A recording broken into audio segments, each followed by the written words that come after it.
Hey guys, and welcome to another GameXplain discussion. I'm your host, Andre Seegers, and this time we're again joined by Derek Binder to discuss everything we know about Mario Kart 8. So let's get right into it. Alright Derek, so there was a brand new Direct, half an hour long, exclusive to Mario Kart 8. Now the interesting thing is, it itself actually didn't really show off that much that was new. It really, to me, seemed more like an overview. So they showed off a lot of the tracks we'd seen before, but they mixed in some new ones as well. And, but yeah, it was just really a good breakdown of what the game is, especially if you haven't been keeping up to date with it. So I guess let's start off with your overall impressions from really just everything. You know, from the Direct, from the new website they opened that gives footage of every track, you know, my own preview even, and yeah, what's your take on all this? As I told you before, after looking, you know, I was fortunate enough to look at your raw footage as soon as you got back from your little playthrough with it, and I was just so impressed with all the new courses, and it just keeps looking good, and it's like I'm almost running out of stuff to say because we come back to these discussions. It's like, well, what do you think? Right. Still looks good. Yep. Even the Direct itself, how they like structured it, yeah, it was a lot of old information, but they made it entertaining for people who already knew that information, thanks to like the interesting like TV presentation, like switching channels to get to a new topic, and right. It's sort of like the Mega 64 Smash video or E3 video. Nintendo's having fun with these Directs, and I'm like, I love it. I want to see more of it like this. That definitely seems to be the case. You know, between this Direct, the Mega 64 thing, the Tamagotchi one, yeah, they are really going for a different structure with some of these, it seems. The main thing is it showed off a bunch of tracks. And in fact, you know, again, as the official website shows off, we know every track in this game now. You know, I've already played most of these too. You know, between the two preview events, I've played everything except for the final two cups, being the final cup of the normal cups and the final cup of the retro cup. Although when I was at Nintendo, I did sneak a peek at the menu. I moved my cursor over there, so I'm like, oh yeah, there's Bowser's Castle, as we figured it would be. So yeah, I guess I figured we'd talk about maybe a few of these, just a little bit more in depth, including the ones that we haven't played yet, like Rainbow Road and Bowser's Castle. But let's start off with the ones that we have played, or that I have played, and the ones that you've seen a bunch of thanks to my footage. So overall, again, I've just been super impressed with these levels, and the one that maybe stands out, or one of the ones that stands out to me the most, is Mount Wario, which I think is a awesome idea for a course. It takes me back to a little bit like the DK Mountain course or Double Dash, which has always been one of my favorite courses. I love the idea of just going down this mountain, and it really just feels like basically like pure Mario Kart. It's kind of crazy, and in this case, they're really taking it to the limit, and that's a single lap course. So it's basically essentially 3 courses in one, because you have the length of what would be 3 laps elsewhere in one course. Yeah, and I especially love the details here, like how, because of it being a single lap course, they can play around to the starting and ending points, and you start in a helicopter. I was at Nintendo and playing that, and when I saw the helicopter open up in the opening, I said out loud, like, that's awesome. Like, that's so cool. I pretty much had the same reactions as you. I was like, holy crap, this looks awesome. You just watch them go through. Like, I sat there watching that race just entranced, because it's just such cool videos. It's kind of depressing that we weren't able to show the whole thing to everybody just because we were limited by how much footage we can show. Right. But the track is truly amazing. Every inch of it, I loved it. I think it might be my favorite track, even beyond like some of the other later ones we've seen, like the Rainbow Road and whatnot. There's something truly fascinating about this track, and I can't wait to try it myself. I think another one that stood out to me was actually another Wario track, being Wario Stadium DS. And this is a remake, of course, of the track from the DS version. And the DS version, I did like the DS version. A lot of tracks stood out to me. I wouldn't say Wario Stadium DS is one of my favorites, but I love what they're doing here with it, because again, they are mixing it up so much that it's almost, again, unrecognizable as a previous returning track. And because this time, about halfway through, maybe a little past the halfway point, you reach this this part of the track that's now, they augmented the track like with this pathway that's anti-gravity. It's perpendicular to the main track, so you're just driving up this main wall that was never there before, and then afterward you drop back down, and then you go into this whole underwater section, and of course the whole thing just looks great too. But yeah, they're just mixing it up so much. I think you liked how that track looked too, right? I did. I mean, I sort of lamented the fact that, oh man, we're not getting Wario Coliseum, because watching your videos, had to be hyped for that. But looking at Wario Stadium, I'm not too upset, It still looks fantastic. I love Mario Kart DS, but for some reason that track never stuck out in my mind. And so this feels completely new to me, and I love it. I think it's a great choice. Now, along that same kind of line of thought, another track that they're bringing back, as we knew and predicted, in fact we did a whole video about how this track could work in Mario Kart 8, is Sherbert Land from the GameCube. And this one's really interesting for a few reasons. One, I'm pretty happy with how much I nailed, actually, from how they might be updating it. In fact, someone commented today on going back to that video that we posted before. He's like, "Come on, you played this track before. You knew what they were changing." I'm like, "No, I really had no idea." So the interesting thing about this track is it's actually very, on the surface, actually literally, it's very similar to the GameCube version. It plays, there's some tweaks here and there, but the overall layout is the same. But they've basically layered on half of a brand new track underneath the existing track, and they've done that by turning the open water sections before, where Lakitu would come and fish you out, into a full brand new underwater segment. So now you're racing through these underwater caverns. There's even an anti-gravity section under there, and they've added so they've done that for the first area. Then they added a whole new water section to the second area, because there wasn't water there before at all after the tunnel. I think it's awesome, because that track wasn't originally, it never really stood out to me much before in Double Dash, but what they're doing here makes it feel a lot more, I guess, dynamic, for lack of a better word. More. I mean, there's more choice there. You can see my gameplay video. I think I accidentally fell into it a couple times. So it definitely livens up the track a bit more. That's a better way of putting it. It feels more lively. That's the thing I noticed right away as I was watching the gameplay videos, is that they really did not touch the top layer of that track at all. Mm-hmm. And I mean, the freezies are still there. There's still a Shy Guy skating around, and it feels very true to its origins. Yep. Probably more so than any other track, maybe other than the 3DS ones that didn't get much changes. Yeah, exactly. I was going to say Music Park. Yeah, right. So exactly. So you don't get there's not as much change here, but it is completely new in the fact of these extra pathways that you can take. Now, speaking of impressive, Yoshi Valley N64 is back. And it's interesting, but that's another track that I did another run-through for, predicting what they might change.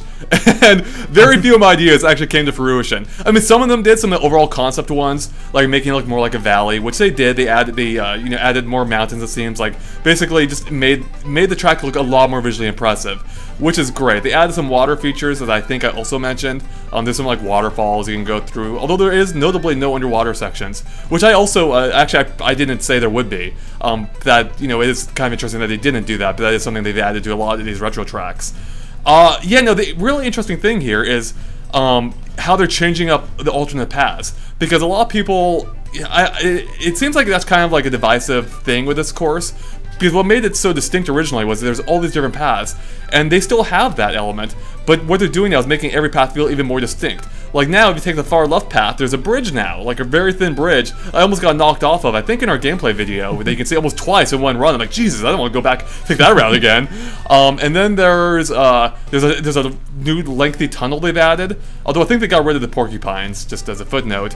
And then if you take the far right path, there's a barrel cannon that'll launch you halfway across the map. Now the weird thing is, I liked what I saw there. It's really fun, and it actually does feel pretty crazy, just because if you do a different, take a different route every time, it really does feel distinct. The weird thing is, unless there's somehow a route I missed, but in all the gameplay I've seen, and I tried to explore the map as much as possible, and when I played it, there's no anti-gravity at all. And that's something I thought they were really going to play up here, when I predicted what they'd do here. But it seemed like a perfect chance to really just go balls to the wall with anti-gravity. Yeah, I was really surprised I was watching that too, because there's even this little turn in one of the pathways you can take that does go kind of vertical, but it never becomes anti-gravity. It's just sort of a very sharp curve that goes up, so it kind of tricks you almost. But otherwise, I mean, despite the fact that it is lacking the anti-gravity, I still really love what they've done with the course, because as you said, it's a fan favorite because you never really knew where you were. Mm-hmm. And the only thing I kind of criticize is that I did take note of the positions, and I was disappointed to see that they didn't become question marks once you went in there. So yeah, that's kind of a bummer. But otherwise, I'm very happy with Yoshi Valley. Yeah, that was one of the more distinctive elements too, is the fact that the game wouldn't reveal what position you were in.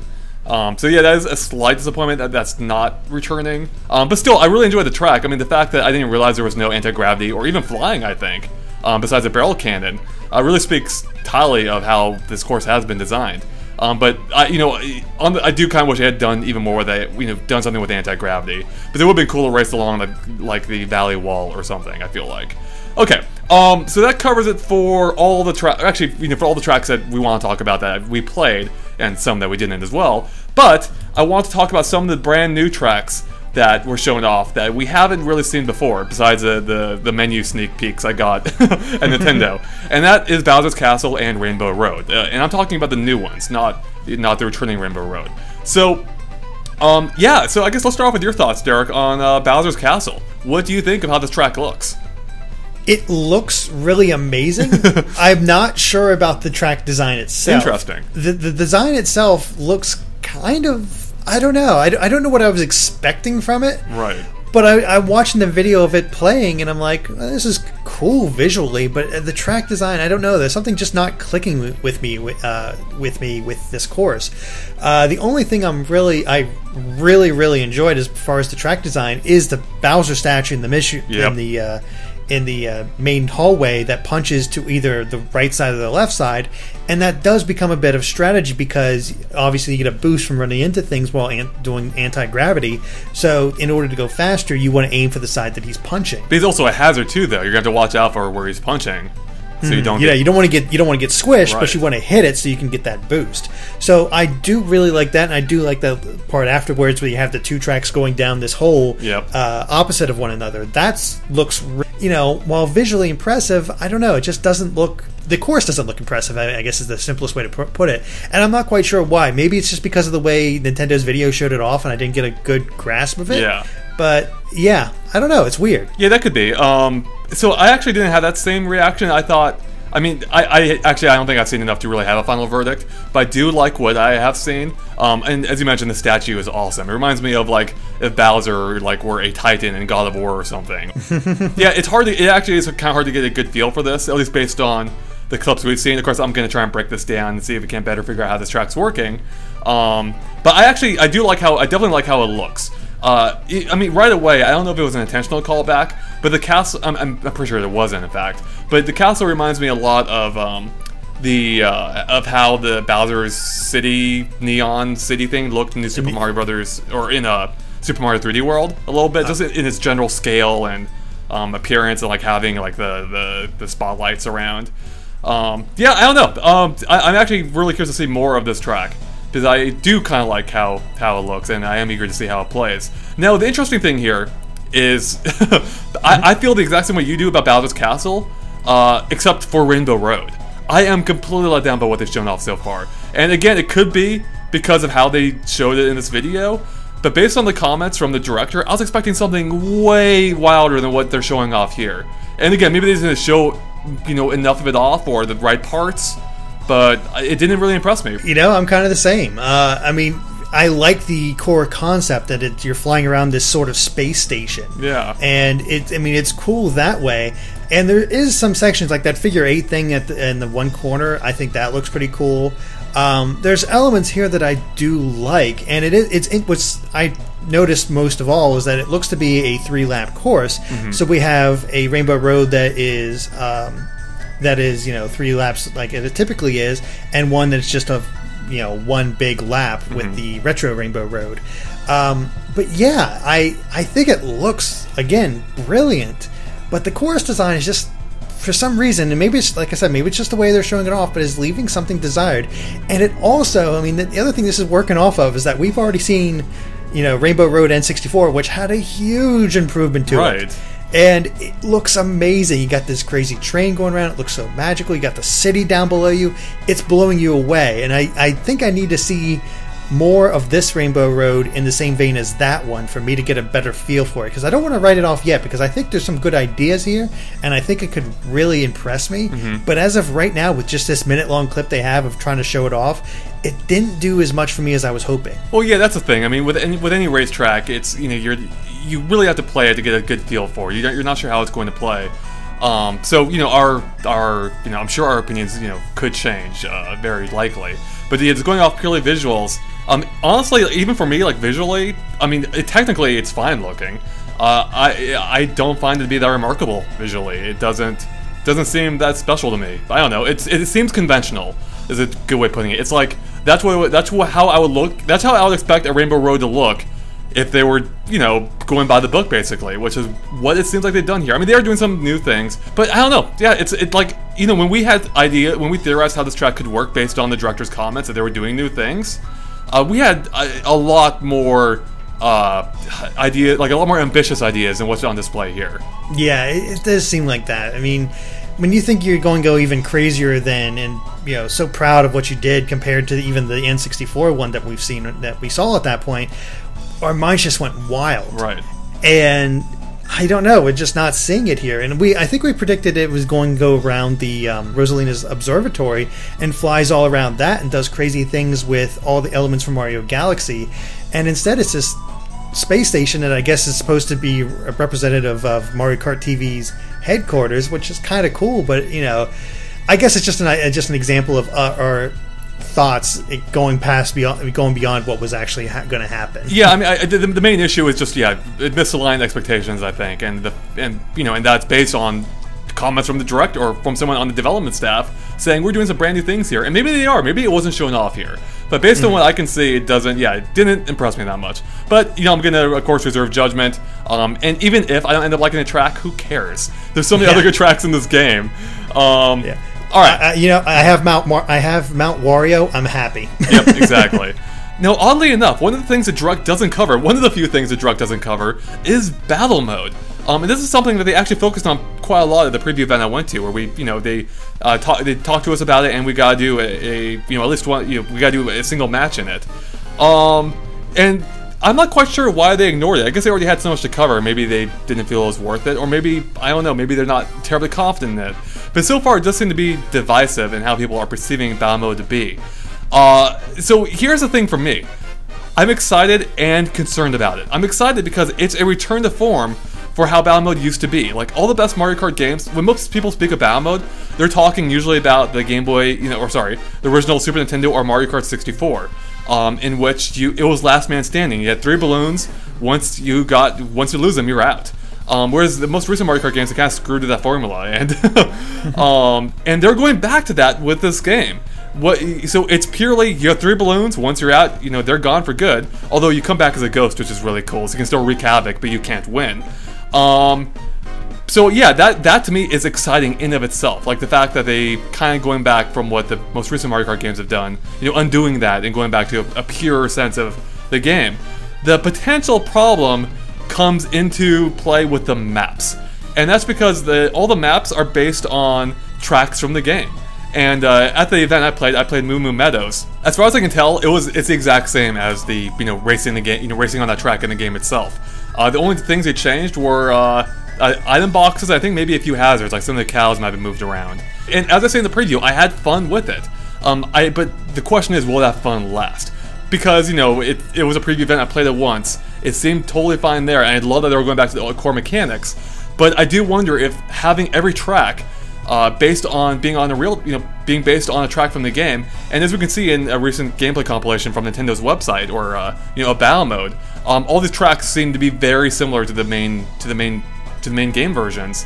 I'm concerned that each one's just going to feel like a loop, and so that would be a problem. It kind of feels similar. It might be hard to find a specific opponent because the tracks would be pretty big, and and like just the fact that in Mario Kart 64, for instance, in like Block Fort, you could get away from an opponent by driving up a block platform and then like dropping off somewhere else. Whereas here, if it's on a loop, the person can just chase you around. I mean, it may have been fun to play, but as I was watching your footage, I'm like, this is kind of boring. I mean, it's either just watching people chase each other around a circle, or some guys, people hiding in places waiting for people to show up.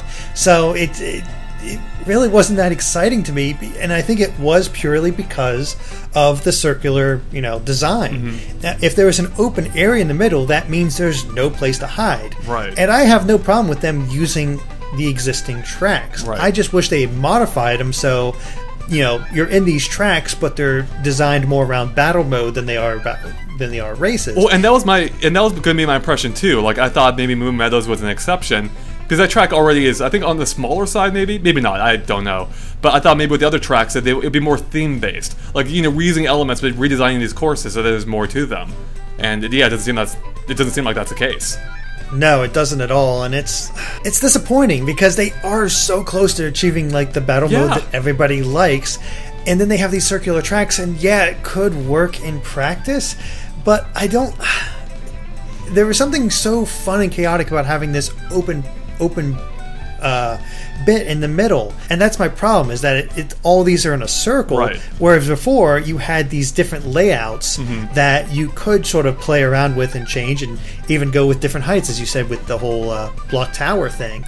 And I don't know, I'm holding out full judgment until I play it myself, right. But as far as just watching you play, I'm like, this is kind of dull. Now, to be fair though, I will say, I mean, I think in general, like if you go back and watch videos of battle mode, I think there are a lot of dull places, or I mean, they don't look terribly exciting always, because you do have like these long stretches where not much happens, where you are either chasing someone or trying to get away, and so I don't think the video is necessarily indicative of how it feels, especially because I did have fun with it, I enjoyed it, but that was a single event, and I was getting used to it, so. I have no idea how that's actually going to hold up. But yeah, the fact is, when I did the preview, I didn't know if the rest of the tracks were going to be just rips from the game.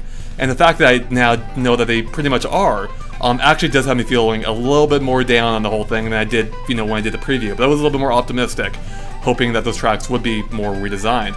So I don't know why they didn't bring back previous tracks, just to update previous tracks that have worked in Mario Kart before, and base it around those. It would make sense. You would think it would.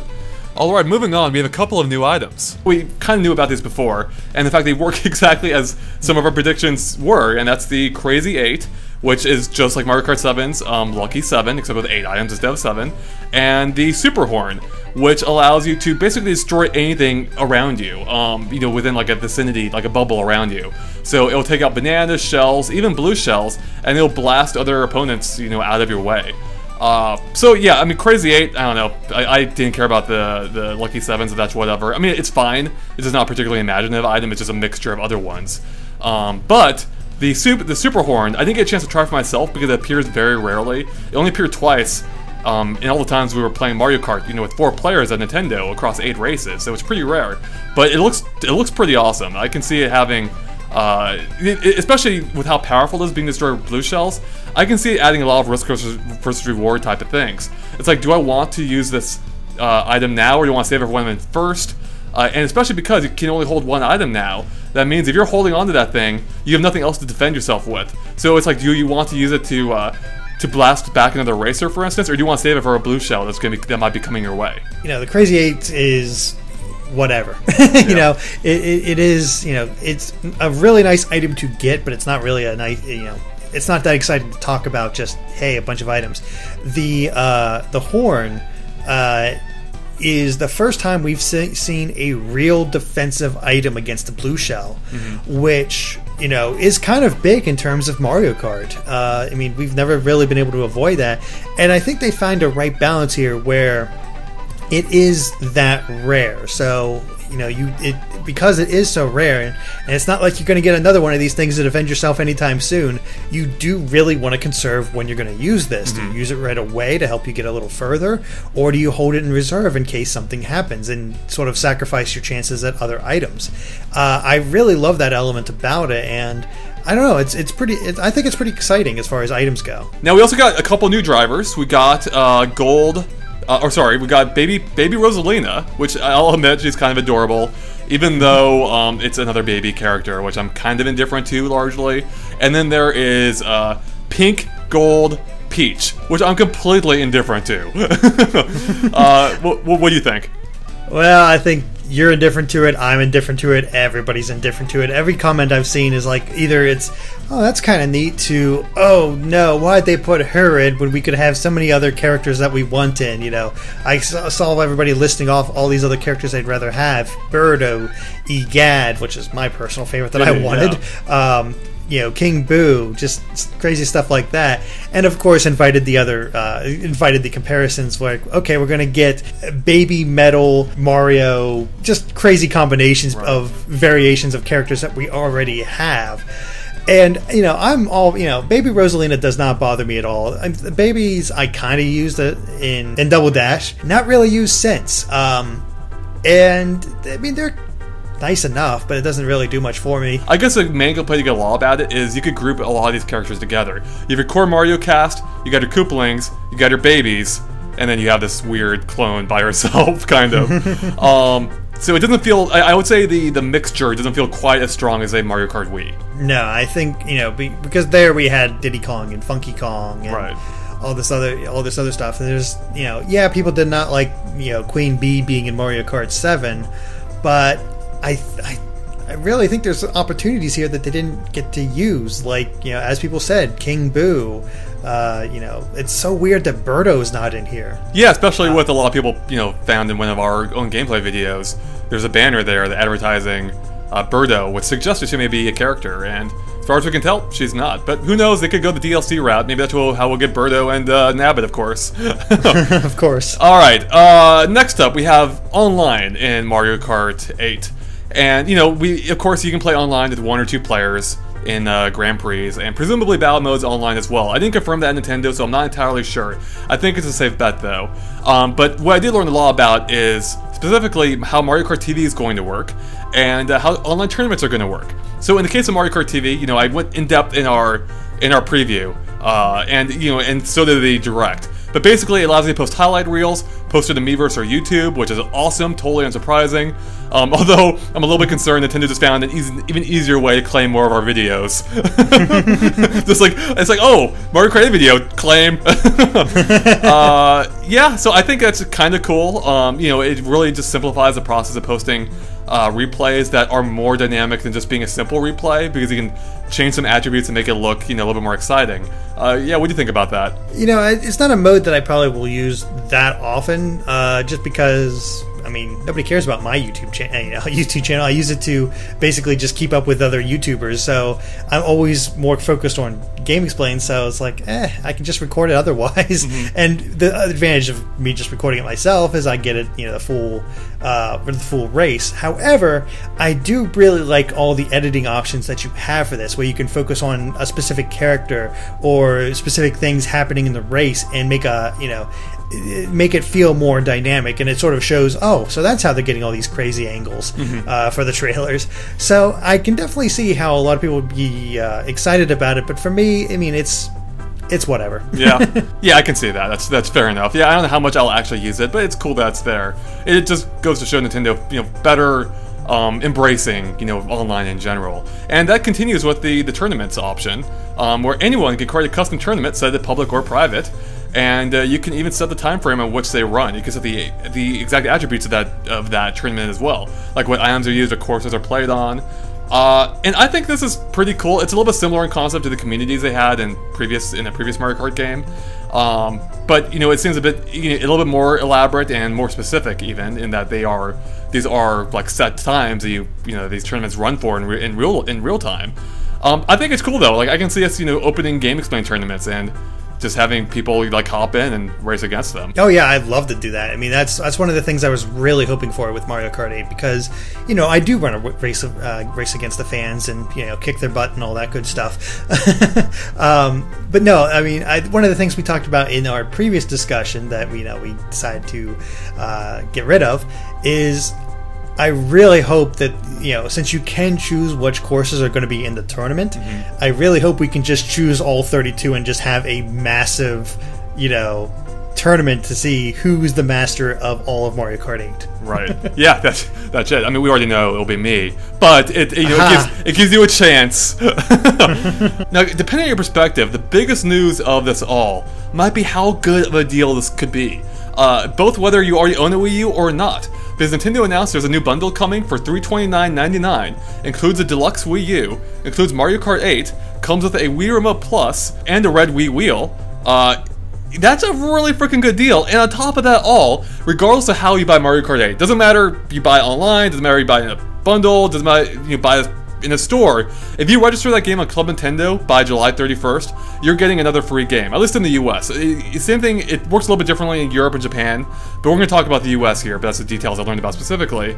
And yeah, so you get either Pikmin 3, New Super Mario Bros. U, Wii Party U, or Wind Waker HD completely free. No matter how you cut it, that's an amazing deal. I mean, that's 2 games for the price of 1, and if you're getting the bundle as well, if you don't already own a Wii U, that's also a stellar deal. I think that's awesome.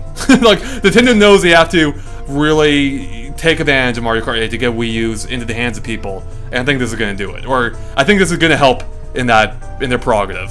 Mm-hmm. No, Mario Kart Wii was one of the best-selling games on the original Wii, so there's definitely a demand there. Mario Kart 8 is looking great. This has the potential to be a system seller, so why not make it as easy as possible to get these systems in people's hands by coming out with this really great bundle? That's a really great deal, and also encourage existing Wii U owners as well as people who don't have it by getting another free game. Yep. And these are all, ranging from pretty good to damn excellent. Exactly. I mean, I already have Wind Waker HD, so I'm using this as an opportunity to pick up Pikmin 3 finally, and super excited for that. And I think it's a brilliant idea on Nintendo's part. I'm actually very curious to see if they'll do a similar thing once Smash Bros. Wii U comes out. Yeah, that is a great question. I mean, I guess it's going to depend largely on how this does. Although I'm not quite sure which way it goes. Like, if it does poorly, would that mean they wouldn't try it again with Smash Brothers? Or they would and just try it differently? Or if it does do well, would that encourage them to do it with Smash Brothers? Or would it mean they wouldn't because it already worked? Yeah, exactly. Yeah. Who knows? You never know with Nintendo. It does open up the possibility, though, that they could do something with Smash Brothers. And if there's another game that they should do it with, it would be that game. Because it makes sense. These are their 2 biggest games coming until Zelda Wii U. And who knows when that's going to be. So it makes sense to really ride as much out, derive as much as they can out of these games. And the fact that they do have already some of these great games for the Wii U that haven't necessarily sold that well, it really does make sense just to almost give them away to enhance the deal, to enhance the value proposition of a Wii U by itself. Yeah, I think it's great. So that pretty much covers it for most facets of the game. But do you have any final thoughts, Derek, at all? Anything we talked about or anything we didn't talk about? No, not really. Just basically that the game looks really good. However, I will mention that someone on Twitter, I believe his name is JP Noon, wanted us basically thought of a good discussion point that we almost forgot, honestly, of whether or not Nintendo is showing too much of the game. We know all the courses, we know all the items, we know all the characters, and there's not really anything new to show. So he wonders if, this is an indicator that we might see some of this stuff as DLC or maybe just further unlockables as the game goes on. And he brings up a good point about, is this too much? Because, we get ragged on all the time about spoiling things. Yeah, I know. I'm concerned about what I say here, but it's going to be hard not to come across as a gigantic hypocrite. It is unusual, I think, in that I don't think Nintendo's ever shown as much of a game before by themselves. And they have fully exposed this game as far as we know. Let's say there's some secret cups or more secret characters. And honestly, characters really, I don't think, are that big of a deal. It's really the tracks that matter. So unless there's like more secret tracks there, which I doubt, because Rainbow Road usually is a bookend to those.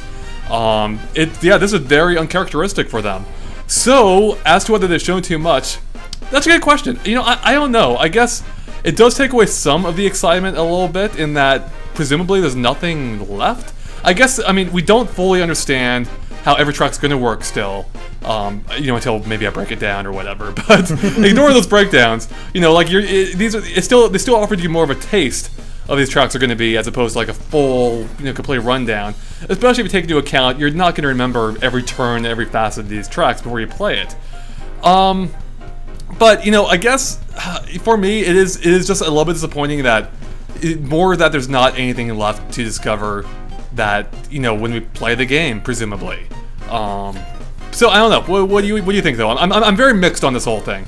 I don't think it's that big of a deal, but maybe a slightly disappointment. So yeah, It's kind of funny that you feel like that, because I'm the one that typically hates spoilers of all kinds. Like I try to avoid them as best I can so I can go into games fresh. But I care more about that when it comes to story modes. When it comes to something like Mario Kart 8,